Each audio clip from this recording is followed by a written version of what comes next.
Nah, saya akan membacakan siaran pers bersama Koalisi Masyarakat Sipil menyikapi debat kandidat presiden tentang hukum dan HAM serta pernyataan tim pemenangan Prabowo terkait kasus-kasus pelanggaran hak asasi manusia. Sebagai bagian dari konsolidasi jelang agenda tersebut, tim pemenangan Prabowo Subianto mengumpulkan aktivis dan korban penculikan tahun 98 pendukung paslon Prabowo Subianto Gibran.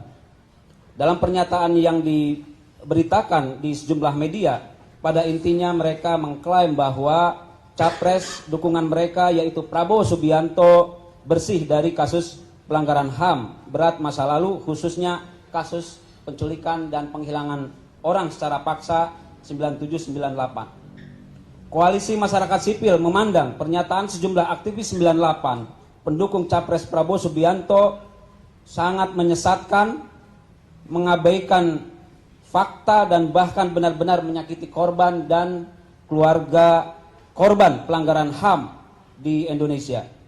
Pembelaan yang serampangan dan cenderung gelap mata demi kontestasi kekuasaan sesungguhnya tidak pantas diucapkan oleh orang-orang yang mengklaim pernah menjadi aktivis perlawanan terhadap rezim otoritarian Orde Baru. Dengan klaim dan embel-embel sebagai aktivis 98, seharusnya mereka mengedepankan nilai-nilai perjuangan demokrasi dan HAM, khususnya keberpihakan pada korban, keluarga korban, bukan membuat dan menyebarkan narasi yang manipulatif atas sejarah dan aktor kekerasan negara di masa lalu. Penting diingat, penyelesaian kasus pelanggaran kasus kejahatan kemanusiaan, kejahatan negara di masa lalu atau pelanggaran HAM berat masa lalu, salah satunya kasus penculikan dan penghilangan orang secara paksa 9798 merupakan mandat dan agenda politik reformasi 98. Selama kasus-kasus tersebut belum diselesaikan secara tuntas, termasuk membawa dan mengadili terduga pelaku ke dalam pengadilan, maka selama itu pula desakan dan tuntutan penyelesaian kasus tersebut akan terus disuarakan dan tidak akan pernah surut.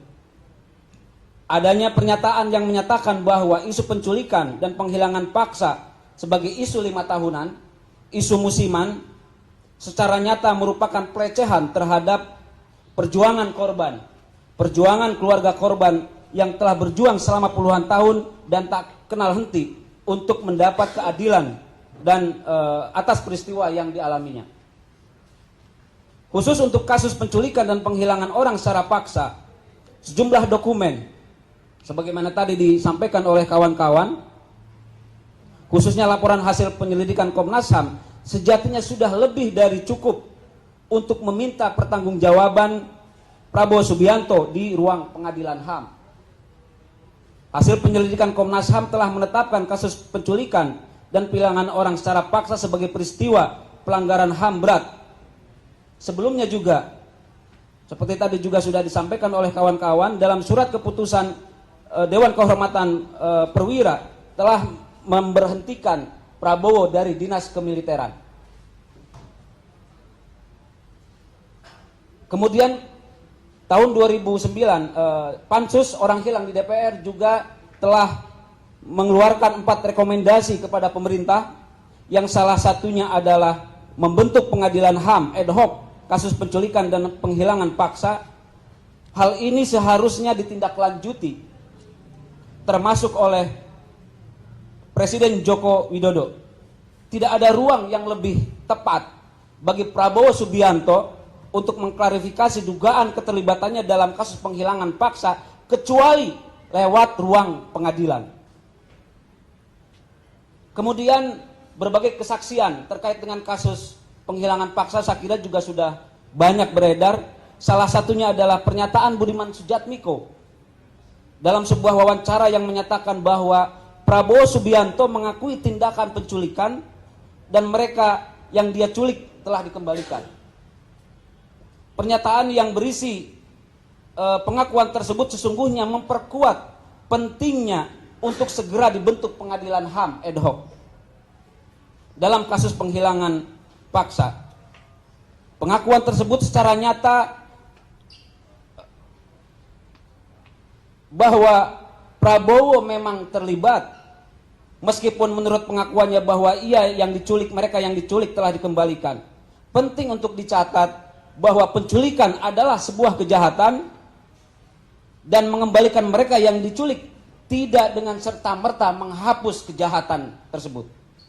Koalisi masyarakat sipil menilai elit politik termasuk para aktivis 98 yang sedang atau ex-aktivis ya, atau yang pernah menjadi aktivis 98 atau bukan sekarang, bukan lagi menjadi aktivis 98, termasuk Rahlana Sidik ya, yang sedang duduk di dalam kekuasaan atau ikut dalam kontestasi politik elektoral hari ini, seharusnya tidak boleh mengabaikan, apalagi sampai menginjak-injak nilai-nilai demokrasi dan hak asasi manusia, khususnya perjuangan para korban dan keluarga korban. Harus diingat bersama bahwa kondisi politik hari ini, era reformasi yang termasuk yang menghantarkan mereka hari ini duduk di dalam kekuasaan, merupakan hasil dari perjuangan berdarah para martir perubahan pada tahun 98, terutama di dalam melawan rezim otoritarian Orde Baru.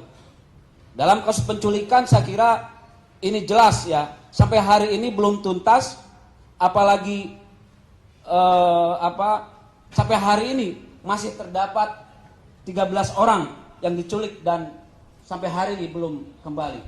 Saya kira itu secara umum pernyataan kami koalisi masyarakat sipil, terutama dalam konteks menyikapi pernyataan orang-orang yang mengaku sebagai aktivis 98 yang pada intinya adalah mereka memanipulasi sejarah, mereka memanipulasi aktor kekerasan dan kekejaman negara di masa lalu demi kontestasi kekuasaan, dan itu sesuatu yang harus dilawan oleh masyarakat sipil, terutama generasi muda hari ini, generasi milenial, generasi Gen Z. Ya, saya kira itu. Terima kasih kawan-kawan atas kehadirannya. Hidup korban! Hidup korban! Jangan diam! Lawan! Hidup korban! Jangan diam! Jangan diam! Lawan!